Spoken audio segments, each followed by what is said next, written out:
Muy buenas noches y bienvenidos. Welcome to everyone to Una Charla con Los Cien. We are so excited to have all of you and to introduce our new executive director, learn a little bit about the Los Cien Scorecard, and hopefully have an honest conversation about where you all would like to see Los Cien as an organization go from here. My name is Pat McDonald, and I am the program committee co-chair and also board member for Los Cien. Antes de empezar, un aviso. Si necesita traducción, en la parte inferior de la pantalla hay un botón que dice Translation. Haga clic y va a escuchar la voz de Ramón Peraz, a nuestro traductor para este evento. Gracias, Ramón, por su apoyo. Before we begin, the work of Los Cien is made possible by our generous partners and sustaining members. Among our premier partners are the Community Foundation of Sonoma County, the Luther Burbank Center for the Arts, the Petaluma Health Center, the Press Democrat, Kaiser Permanente, Redwood Credit Union.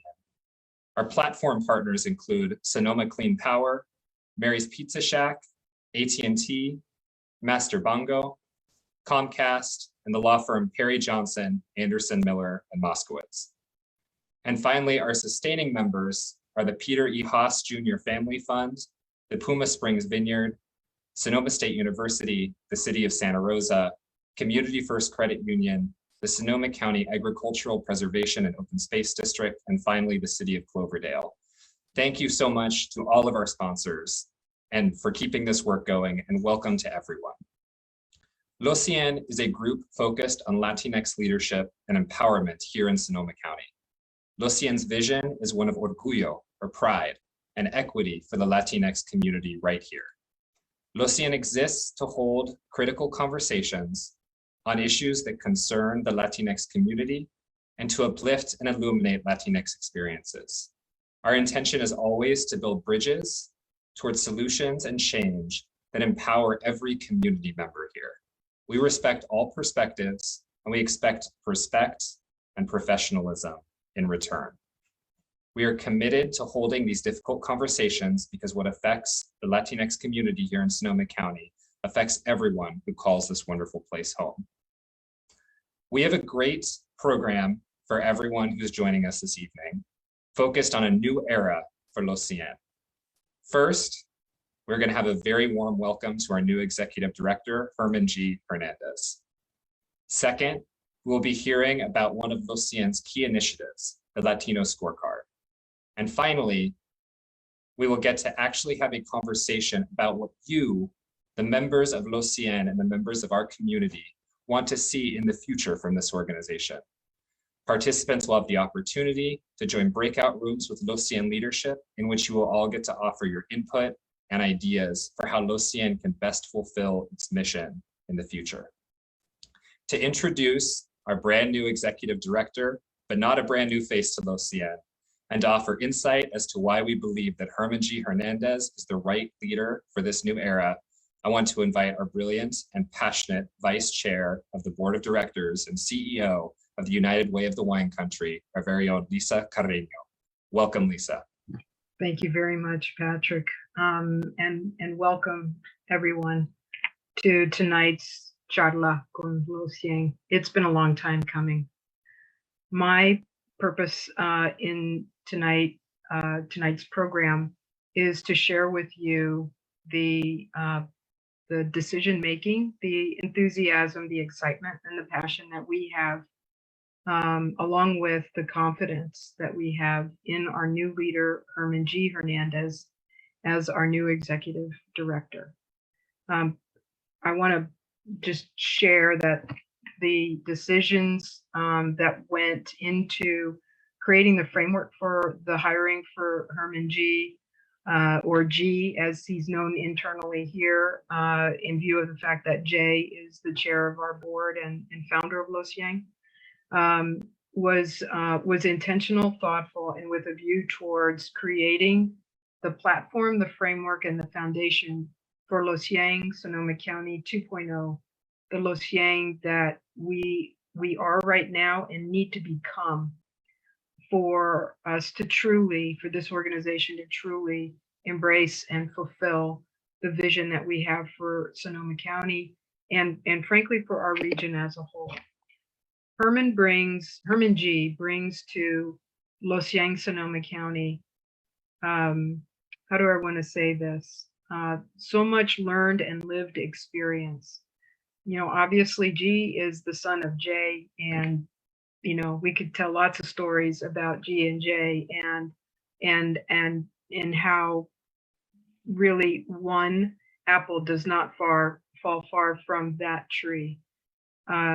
G is still, though, a self-made leader.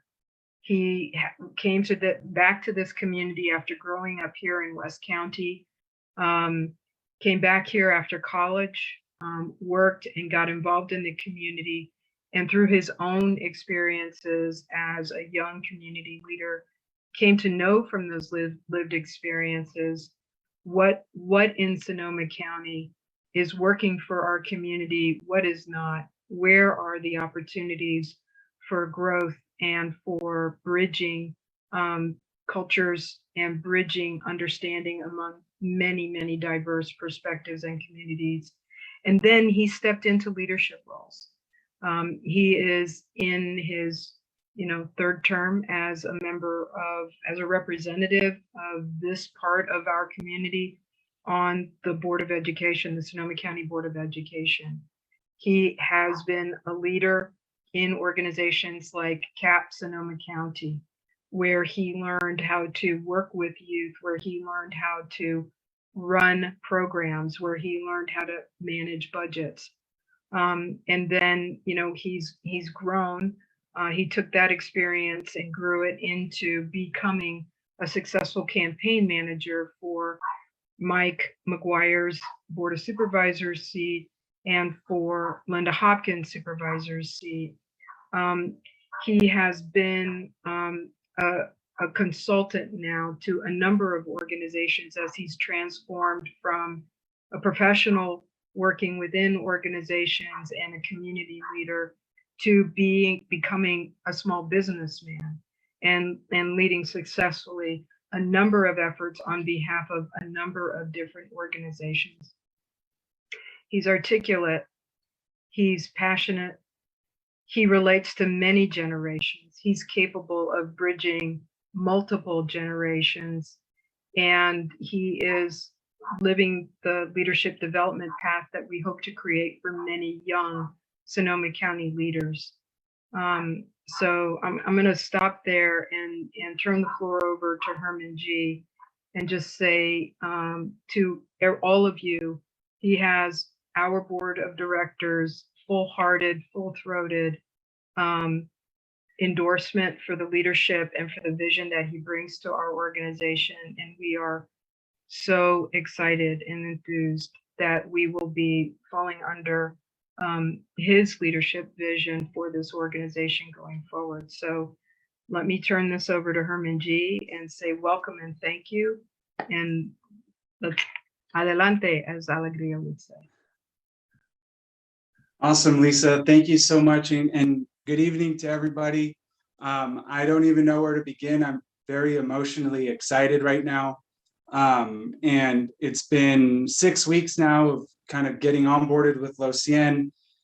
We got my wife and I just recently were married about a month ago. We just got back from Mexico City and Cancun. So it's been quite the whirlwind, but I've been dreaming of this day since I got the call from Julie Kawahara, the consultant. And I am just so honored and very privileged. And I'm excited to be here to kind of just introduce myself to our members, as well as kind of give you a little bit of an idea of what I'm envisioning of course, with our members and our board. But I want to start off with some thank yous. The first thing I want to thank, or the first group I would like to thank, is the program committee.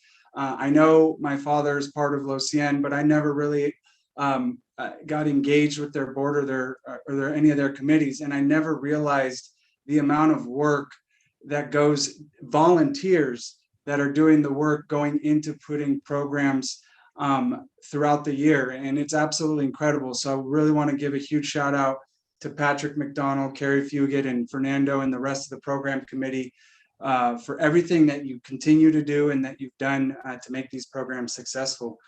I also want to give a huge shout out and thank you to Monica Avina, who's our Los Cien's office manager. She's been onboarding me and just helping me figure out the ropes here. And she's been here since January 2021. And I got to be honest with you, if there's no way that this process would be made easy if it wasn't for her institutional knowledge, organizational skills, and just her attitude. It's amazing. So I really appreciate you, Monica, and thank you for helping me out getting onboarded. I also would just like to give a special shout out to the original gangsters, the OG board members who created Los Cien. Part of the onboarding process has been kind of reading through the original email in 2009. I saw Renee Mason, a couple other people who were part of that email, which is kind of amazing. But thank you so much for all your work. I mean, Sylvia Limos, Lisa Carreño, Todd Mendoza, Lanny Medina, and Herman G. Hernandez, you've been here since the beginning and you continue to put in your blood, sweat, and tears. So just thank you for all your work. And I'm honored to be able to have this opportunity. I also don't think she's on here, but I do want to give a shout out to Magali Tellez for being the first ED of Los Cien. And for those of you that know startup nonprofits, that is not an easy role to take on, but she definitely established a foundation for future staff and board and executive directors like myself. So real quickly, Lisa kind of introduced you to my work experience, but as a lot of you know, I grew up in Guerneville in a bilingual household. A lot of you don't know, my father's actually half Salvadorian and half Eastern European Jewish. My mother is from León, Guanajuato in Mexico. She moved here when she was 36. So I've had the privilege of learning two languages and loving two cultures since day one out in Guerneville. And I want to tell you a story about how I got here, and it's a really long story, so I'm going to make it very short. I think my journey to this opportunity started sometime in 2010. I was 24 then. That's when my dad brought me to the back of Mary's Pizza Shack. That's the only reference to that Mary's Pizza Shack that you're going to get tonight. But it brought me into this group of Latino leaders who were talking about inequities that existed in local education, housing, access to healthcare, law enforcement, you name it. I want to keep this short. So at that time, I couldn't really tell you what a school board member did. I didn't also understand what the point of a city council was, or what a mayor did, or who were state senators, and what's the difference between a state senator and assembly member. I still kind of get confused there, but I'm trying to give you some perspective. The even crazier part of this whole story was I was hearing these stories coming from our Latino leaders who at the time I didn't know.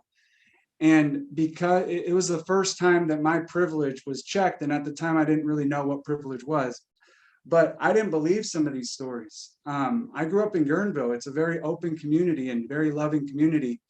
And I never thought of some of the inequities that existed in education, existed with our vineyards and our farm workers, and existed in housing, access to good paying jobs. And this was the first time in my life, believe it or not, that I was being challenged. And I came out of those meetings telling my dad, I can't believe that, Dad. I went to El Molino High School. Mr. Anderson told me to change my classes from non-college prep to college prep. I can't believe that other school districts would do this to students. And at the time in 2004, only 10% of Latino high school graduates were actually graduating and able to take on a four-year college opportunity. So let's go fast forward to 2013. This was really inspired me to start looking into, well, what's the makeup of our state senators? Who are our elected officials in San Diego? Because that's where I was living.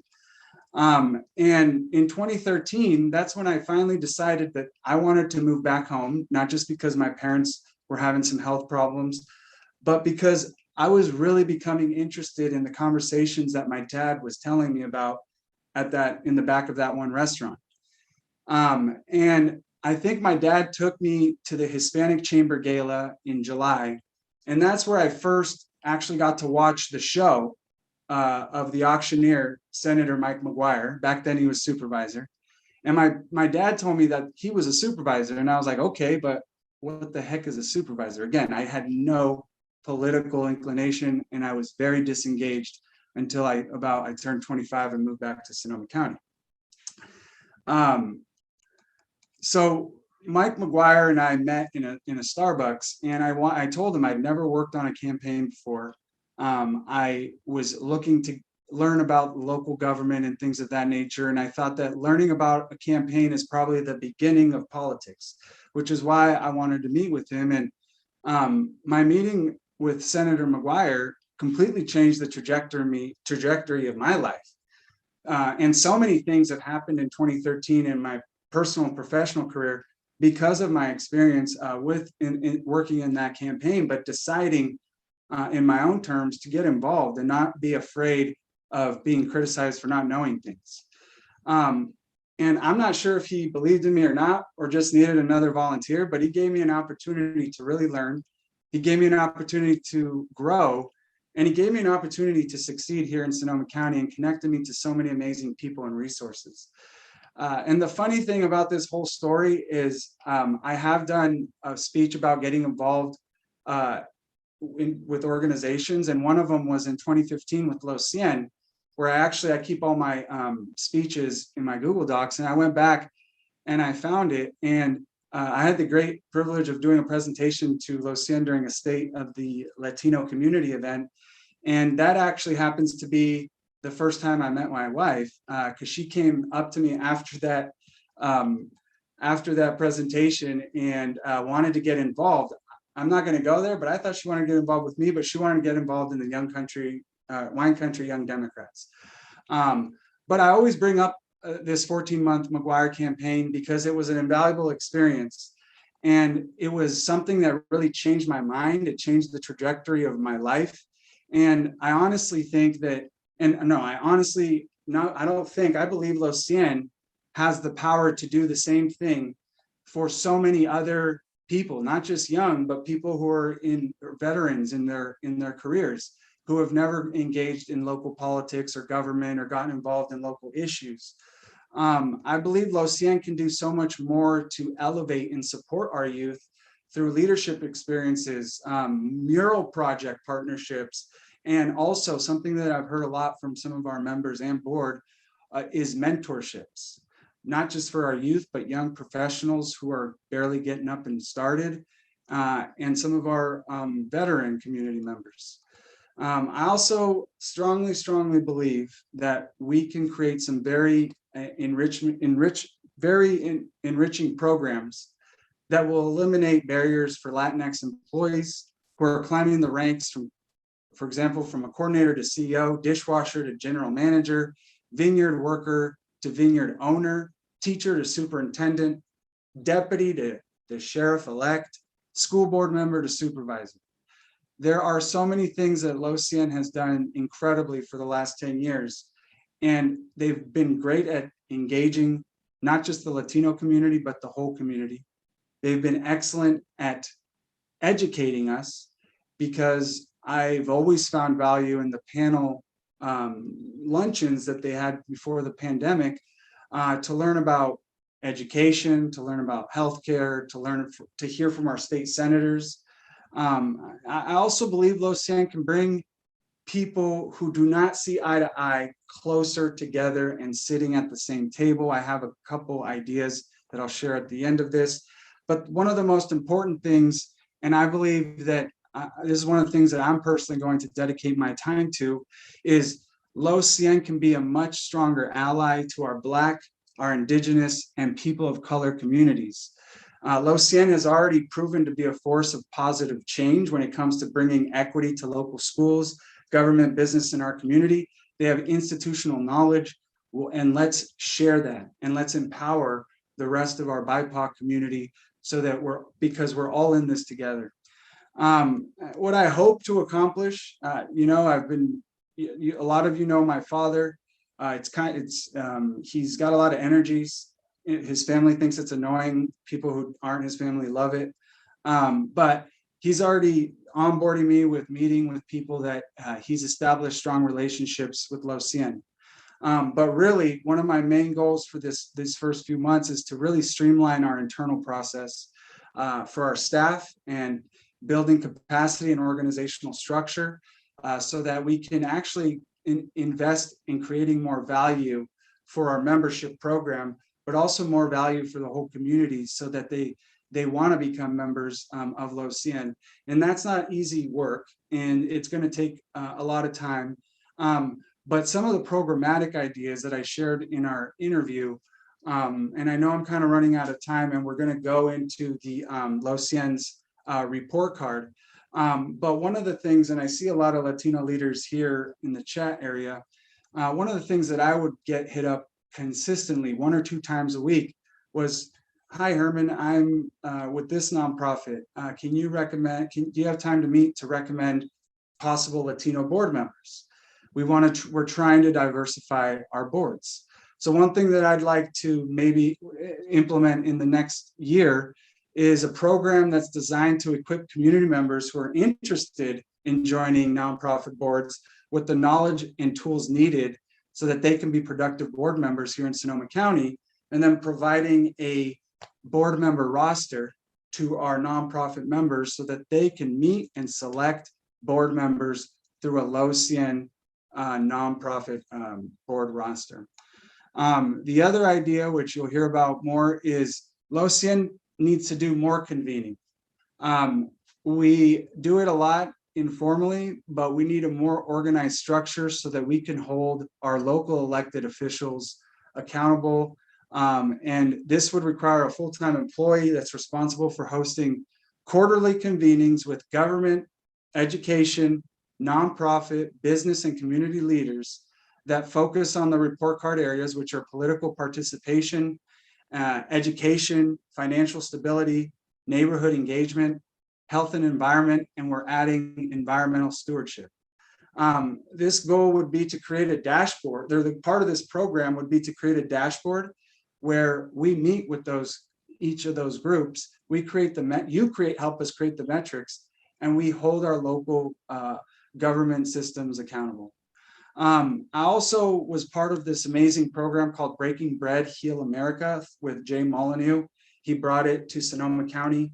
I had the privilege of breaking bread with 8 individuals in Sonoma County who I didn't really know that well. I worked with them just like we're working with each other right now. We'd see each other at meetings, but we never got to really talk and get deeper into why we are the way we are or our culture. And this Breaking Bread, Heal America model is an amazing way to sit at the same table with 6 other community members that you don't really know, and you meet with them 4 to 5 times in 1 year, and you break bread, and there's literally an agenda and questions that you answer as a group. It all stays within the group, but it's designed to build relationships and build understanding. I can go on, or like Captain America says, I can do this all day. But I do want to get Oscar Chavez up here. I mean, it's an understatement to say that I'm extremely excited and honored to take on this role. I'm looking forward to working with each and every one of you. My email address is on our website. A lot of you have my cell phone number. Right now, I've been drinking coffee and eating lots of lunch and setting up more coffee dates and lunch dates to talk more about how Los Cien, what you would like to see Los Cien do in the next 3 to 5 years. And that's a lot of what we're going to focus on in our breakout sessions, because we do want to hear from you, and we want some creative ideas. Where do you think Los Cien can do a better job, or what is Los Cien doing well, or what ideas have you seen other parts of California, the nation, do that maybe Los Cien can model here? As we all know, we're not in this alone. We're in this together. And I just really appreciate Los Cien and your board and leadership for allowing me this amazing opportunity. I'm not taking it for granted, and I'm going to work my tail off. So thank you, and I look forward to the next session. I'm sending it back to Patrick, the Machine McDonald. Thank you so much, Herman, for sharing your passions, your ideas, your visions. I think we're all in agreement that both Los Cien and Sonoma County is brighter with your leadership in this new era for this organization. I want to do a quick tech check to make sure that our translation channel is working. Ramon, if you could press unmute when you have a moment, and if someone could confirm that the Spanish language translation channel is working. Excellent. Okay. Y si necesita traducción, hay un botón que dice Translation en la parte inferior de la pantalla, y haga clic y va a escuchar la voz de Ramón Meraz, nuestro traductor. Okay? So we're going to shift gears in a moment here, but first, a quick housekeeping item. If you will be participating in these discussions about the future of Los Cien in just a few minutes and would prefer to be in a Spanish-speaking room, please type ESP in the chat on Zoom. And Monica, our wonderful producer for this event, will be putting folks into breakout rooms. And we want all to be able to participate in these important discussions in their most familiar language. So right now, if you want to be in a Spanish-speaking room, please put ESP in the chat, and Monica will work on assigning folks to a room with the language of their choosing. Now, I would like to introduce Oscar Chavez, who will reintroduce to us the Los Cien Latino Scorecard. The scorecard is one of Los Cien's most important and powerful initiatives, and Oscar knows it better than anyone. Oscar is an equity warrior and data guru, has been a longtime member of Los Cien, and serves as the Assistant Director of the Sonoma County Department of Human Services. Welcome, Oscar, and thank you for being with us.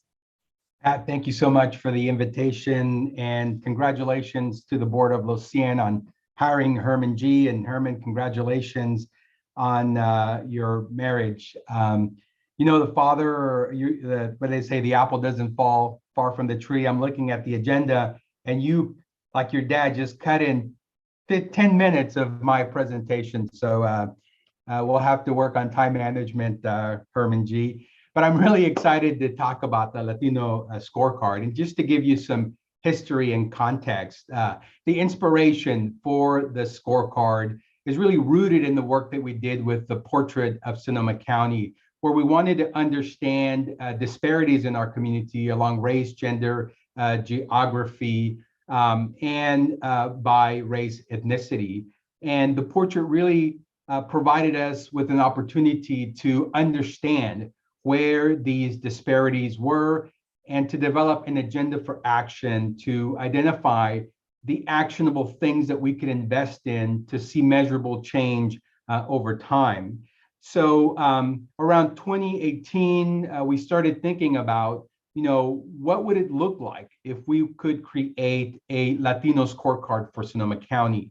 And so a group of us came together and we began to look at other efforts. There was a scorecard or a report card in San Jose and the Silicon Valley. Most recently, you know, we've seen the California Dream Index, the California Prosperity Index, the Social Equity Atlas. So there isn't a shortage of scorecards, but there isn't a scorecard that's localized. And what we wanted to do is to lift up the fewest and most important indicators in Sonoma County that could have a measurable impact on the lives of Latinos in Sonoma County over time. And so we went through this process of looking at different data, and we wanted to make sure that the data could be easily collected. It's data that you know, would be reliable and available over time, that it wasn't going to change. And of course, a lot of that data tends to be the census data.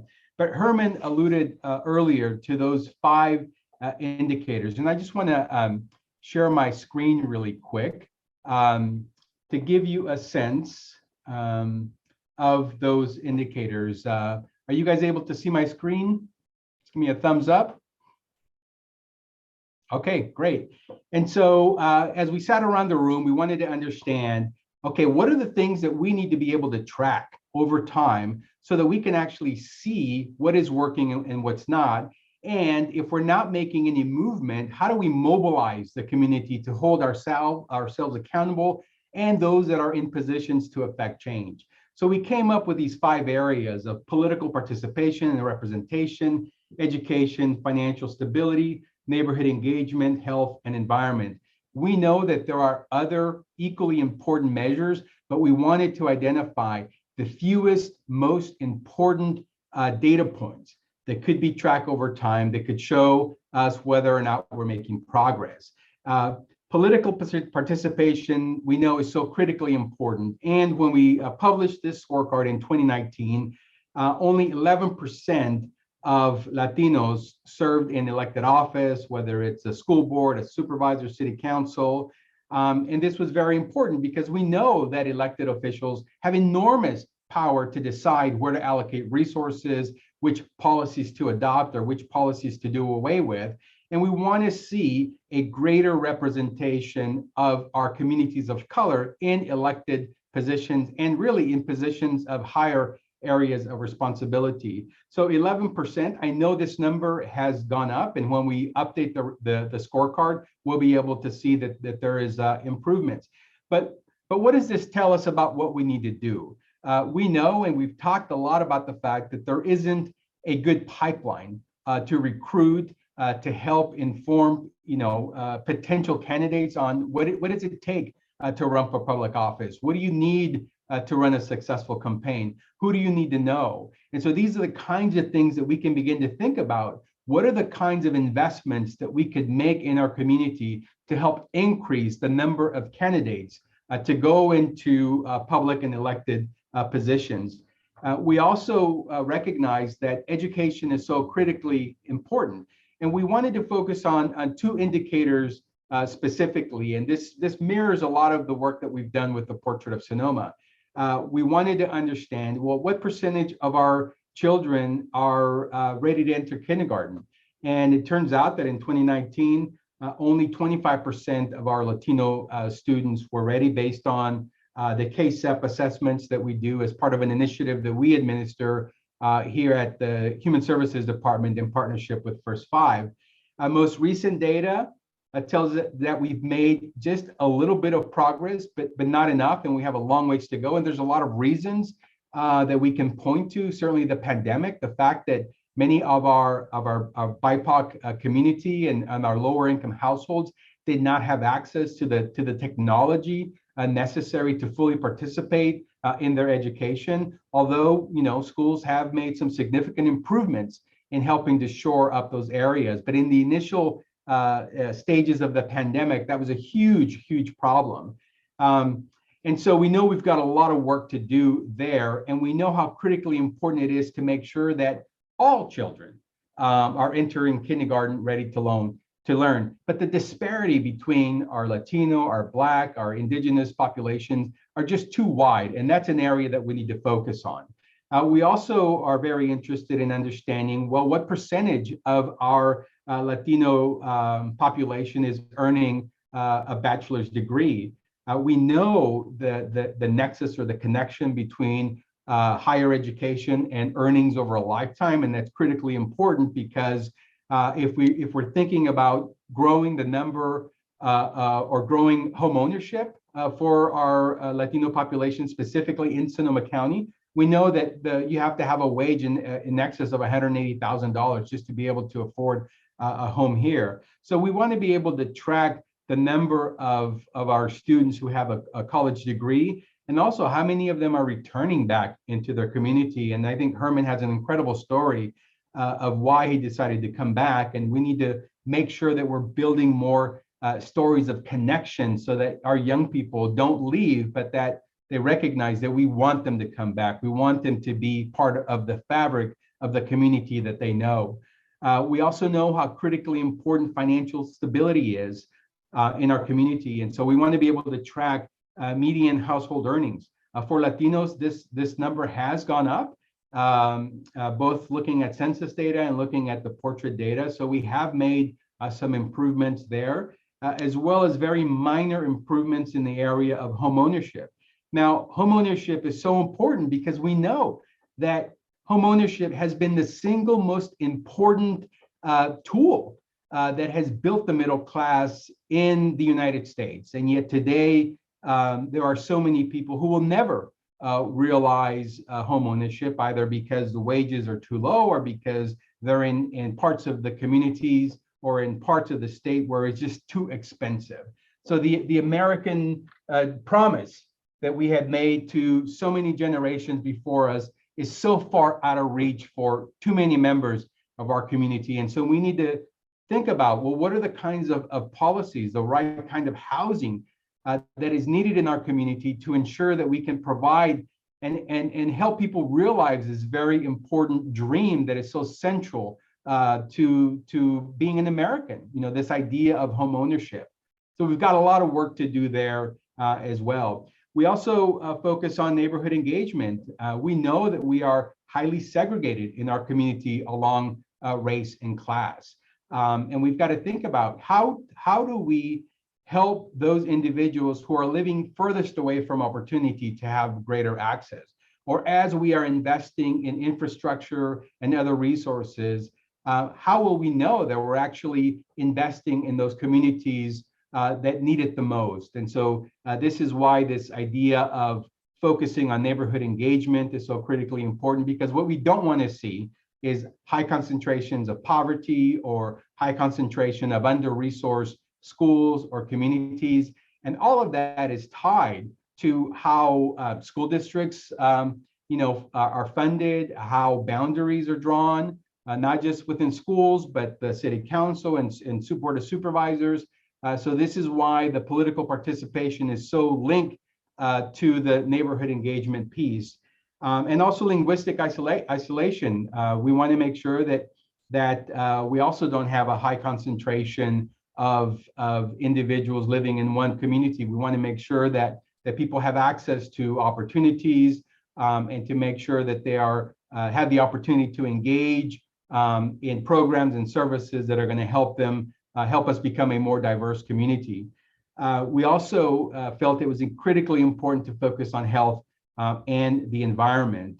And part of the focus here is looking at adverse childhood experiences. We know, and we've done a lot of work in our community around ACEs, and we know that the more that the higher ACE scores you have, the greater likelihood you are to experience a greater health issues down the road as you get older. So helping to build resiliency early on, helping to mitigate a lot of the harm that is caused when we don't invest adequately in supporting children and their families. So this has to be a huge focus of our work. We know that poverty is a form of violence. And so we have to figure out how can we as a community come together to ensure that we can reduce poverty in our community and create more inclusive communities. We also wanted to focus on health, and one of the important indicators is adult obesity. And we know that it is so expensive to access healthy food here in our community. Cheap food or unhealthy food is very affordable, and that's not what we want.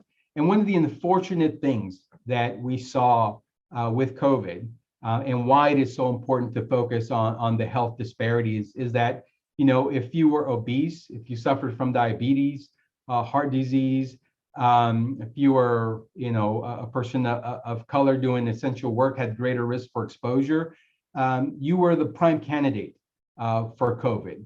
And this is why we need to focus on reducing some of the health disparities and really the determinants of health. And as I look at all of these indicators, they really are determinants of health. So the goal here isn't just to publish a scorecard and to say, wow, look at the measures that we have here, and look at where we are relative to the state and the county as a whole, or compared to whites in Sonoma County. Herman, one of the goals that he talked about was how do we engage the community? Well, one of the key components of the scorecard was actually to use this as a vehicle for engagement during the monthly meetings, and to be able to not only have the discipline, but the commitment to track these indicators over the next decade. And we had proposed, and it's still there as an option, to use the framework that the county is using called the results-based accountability. where we can take a look at this indicator. Let's just take the local elected officials, 11%, and we can say, okay, what's the story behind this number, the data here? What do we think it will take for us to increase this number? What are the barriers? And let's do some kind of analysis to try to understand what are the barriers and what might we do? And then to say, well, what do we think could work? And do that collectively with our community stakeholders.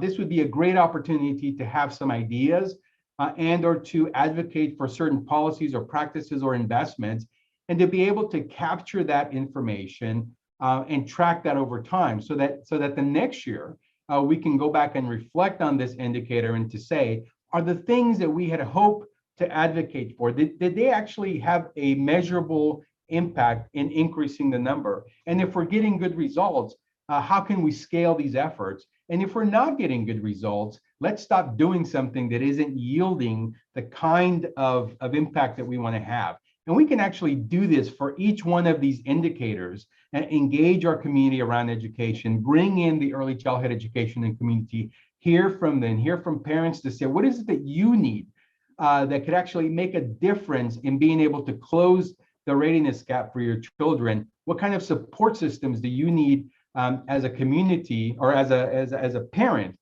from your community to make sure that you are able to be your child's primary teacher and educator? So this is the kind of information that we can capture and hold ourselves accountable to delivering and to bringing people together, especially those that are in positions to affect change, right? So there's no hiding behind the data. And even if we're not seeing, the kind of movement that we want, that's okay too, because the data tells us that we're actually not doing what we should be doing, and we should abandon those efforts and try to do something else. But key to this is having the discipline to build knowledge together as a community. And I think Los Cien has done an incredible job with the monthly convenings, the State of the Latino Community, to bring the diverse members of our community to build knowledge. Because what we know is that when we build knowledge together, we can actually get to solutions faster. And that's really the key to the scorecard, is that we want to get to solutions faster because the urgency around these issues are so great. So I know that I've probably taken a little more time, but I want to stop there and just we'll be able to take questions or we'll be able to further discuss this during the breakout sessions.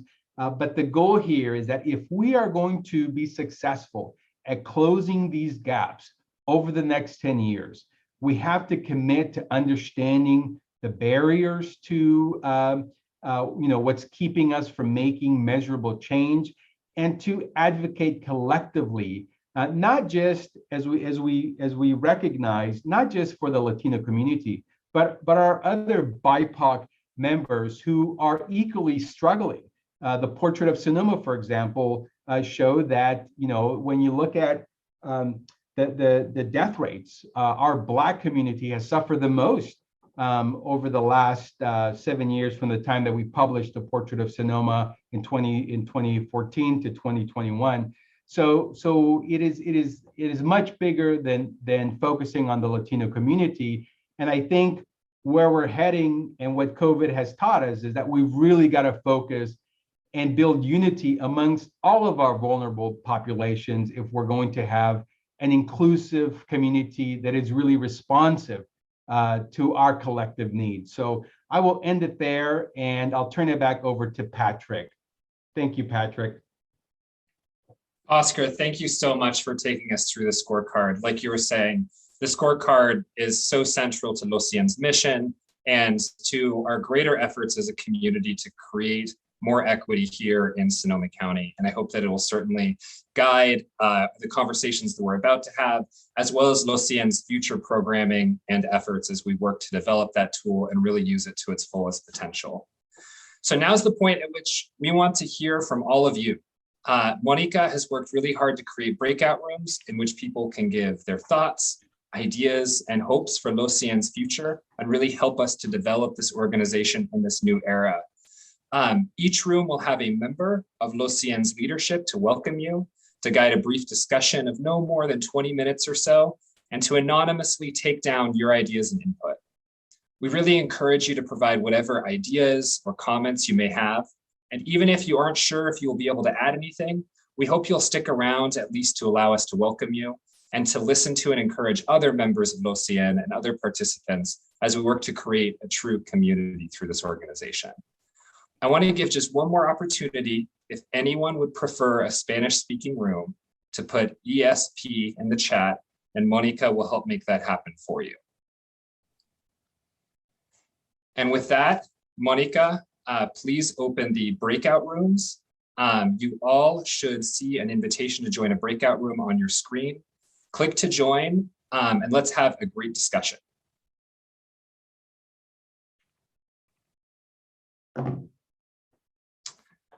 And finally, for those of you who are watching from Facebook, well, we cannot put you in a breakout room, and we are sorry to see you go. We do encourage you to answer the same questions in survey form.